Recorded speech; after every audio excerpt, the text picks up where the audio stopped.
2016年，俄罗斯纪录片团队 RTD 来到阿尔巴尼亚北部山区，几经周折，他们终于找到了此行所要探访的对象，一位名叫纳迪尔的宣誓处女。纳迪尔身穿白衬衫、黑马甲和直筒牛仔裤，短发，脸上布满皱纹。摄制组找到她的时候，她正在修理房顶。如果不是事先知道的话，几乎看不出她是个女人。40多年前，纳迪尔13岁时，父母唯一的儿子去世。当时还是处女的她，因此发誓终生远离性行为。就这样，她成为了一名荣誉男人。如今，像纳迪尔这样的宣誓处女，在整个阿尔巴尼亚已经不多了。偶尔，她也会感到一丝孤独，就像她所在的这个国家一样。大家好，欢迎来到猫眼观察室。在这里，猫爷收集了天下最新的奇闻趣事，带您进入闻所未闻的奇异世界。点赞、订阅加小铃铛，精彩内容不容错过。宣誓处女现象与这个国家曾被奥斯曼土耳其统治过500年有关。阿尔巴尼亚位于巴尔干半岛西南部，面积不到3万平方公里，人口只有280万，是欧洲最不发达的国家之一。而之所以不发达，很大程度上是因为这个国家曾有过很多低情商操作，导致被国际社会孤立了几十年。阿尔巴尼亚的孤僻有一定先天原因，虽然居住在巴尔干半岛上，但阿尔巴尼亚人既不属于南斯拉夫人，也不是希腊人，他们的语言在印欧语系中自成一支。据阿尔巴尼亚学者的说法，他们是古希腊记载中的伊利里亚人的后裔。阿尔巴尼亚这块土地上有独立国家的历史，最早可以追溯到公元12世纪，当时这里建立了一个公国，向拜占庭称臣。1272年，这里出现了阿尔巴尼亚王国。1415年，奥斯曼土耳其打过来了，阿尔巴尼亚一度被吞并。然而这时，阿尔巴尼亚出现了一位民族英雄斯坎德培，他带领族人团结抗土，恢复了独立。虽然斯坎德培死后不久，阿尔巴尼亚就再度沦陷，但他的精神却为阿尔巴尼亚的民族意识奠定了基础。黑色双头鹰从此成为阿尔巴尼亚的标志，含义是绝不向强敌低头。被奥斯曼吞并的巴尔干诸国中，阿尔巴尼亚是最晚独立的一个，甚至差点没能成为一个独立国家。1912年，第一次巴尔干战争爆发，已经独立的保加利亚、塞尔维亚、希腊、黑山等国在列强的支持下向奥斯曼宣战，以求进一步扩大地盘。已经衰落的奥斯曼斗不过群狼，保加利亚的部队甚至打到了伊斯坦布尔附近，奥斯曼赶紧求和。议和在伦敦进行，英、法、奥匈、沙俄等列强作为调停人，也坐上了谈判桌。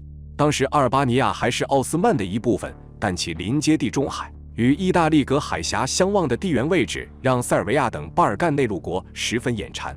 塞尔维亚凭借着在巴尔干的军事优势，差点就把阿尔及利亚收入囊中了。关键时刻，奥匈帝国为了遏制塞尔维亚，坚决支持阿尔巴尼亚独立。就这样，1912年11月，阿尔巴尼亚从奥斯曼独立出来。被奥斯曼统治的500多年，给这里留下了深刻的影响。如今这个国家的人口有60%是穆斯林。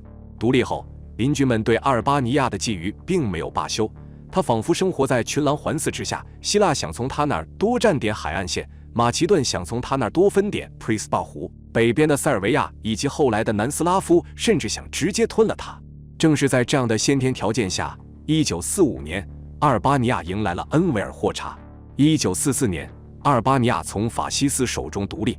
1945年，劳动党领导人恩维尔霍查在大选中获胜，他的上台也标志着阿尔巴尼亚进入社会主义时期。霍查的外交理念很有特色，上台不久他就提出，阿尔巴尼亚的外交策略是对一切共产主义国家友好，与一切其他势力断绝关系，尤其是对资本主义扛把子美国。霍查直言，无论现在还是将来，阿尔巴尼亚都不会与美国有任何关系。霍查一生都将斯大林视为偶像，按说斯大林也知道与希特勒、罗斯福表面和气，不知为何霍查在这一点上没有向偶像学习。1953年，赫鲁晓夫上台，斯大林遭全盘否定，霍查宣布与苏联彻底断交，阿尔巴尼亚就此跟苏联也撕破脸，苏援撤走。但阿尔巴尼亚不怕，因为它有中国。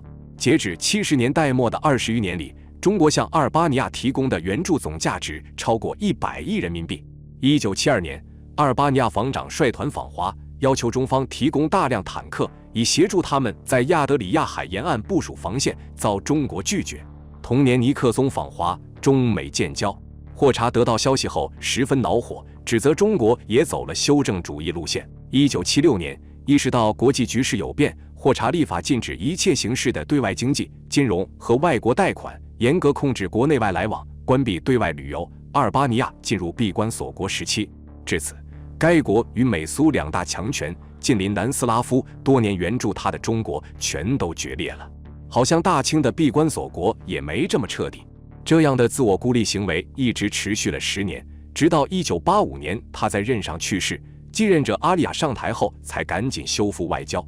按说霍查在外交政策上那样胡闹，阿国内为啥没人制止他呢？其实霍查对阿尔巴尼亚也是有功劳的，其中最为很多人所称道的一项，就是在阿国内取缔卡努法典。卡努法典是一种存在于阿尔巴尼亚以及科索沃地区的民间法典，内容涉及宗教、家庭、婚姻、财产、工作、荣誉等诸多方面的规范，大概形成于15世纪，也就是奥斯曼征服之后。但卡努法典并不是一成不变的，由于数百年间它都是民间传承，因此地方强权不时地会增补一些自己想要的法条进去。直到1941年，有意大利学者把它系统地整理并翻译成意大利语，才发现它一共有1263条。卡努法典十分引人注意的有2点：一是家族血仇概念，该法典允许家族之间互相报复。例如 A 家族杀了 B 家族一个男人，那么 B 家族的男人应该拿起武器去杀一个 A 家男人。法典甚至规定了仇恨之间的比价，例如妇女的生命价值是男人的1半，而处女的价值则是12头牛。该法典在阿民间很有影响，尤其是广大农村地区，很多家族为了荣誉践行着报复。因此霍查上台后对这一现象进行严厉打击，出动国家警察对企图践行法典的家族进行镇压。卡努法典法的另一个特点就是男女严重不平等。在法典对性别分工的规定中，男子的工作包括砍伐、除草、收粮、保护动物和财产，而与客人交谈、喝酒、抽烟以及血亲复仇也被认为是男性工作。女性的责任则包括生儿育女、做饭、打扫屋子、伺候男人和客人，包括给他们洗脚、打水等等。奶制品的生产和售卖、编织、处理羊毛、洗补衣服也都属于女性工作任务。除了生命价值打折以外，女性的政治权利也是打折扣的，不能吸烟，不能代表，也不能在地方选举中投票，不能购买土地，而且不能继承家产。妇女被视为家产的一部分，如果没有家里男性家长的同意，女性不能出嫁。而这一切最终催生出了宣誓处女现象。所谓宣誓处女，其实就是荣誉男人。由于对一个传统阿尔巴尼亚家庭来说，男人的作用太重要，简直如同大脑之于身体一般。那么万一一个家庭没有男性继承人，或者干脆所有男性家庭成员都死了，这个家庭怎么办呢？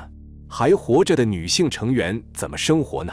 唯一的办法就是让一个女性家庭成员变成男人，这个女人必须还是个处女，然后她需要发誓告别属于女人的一切，从此完全按一个男人的样子生活。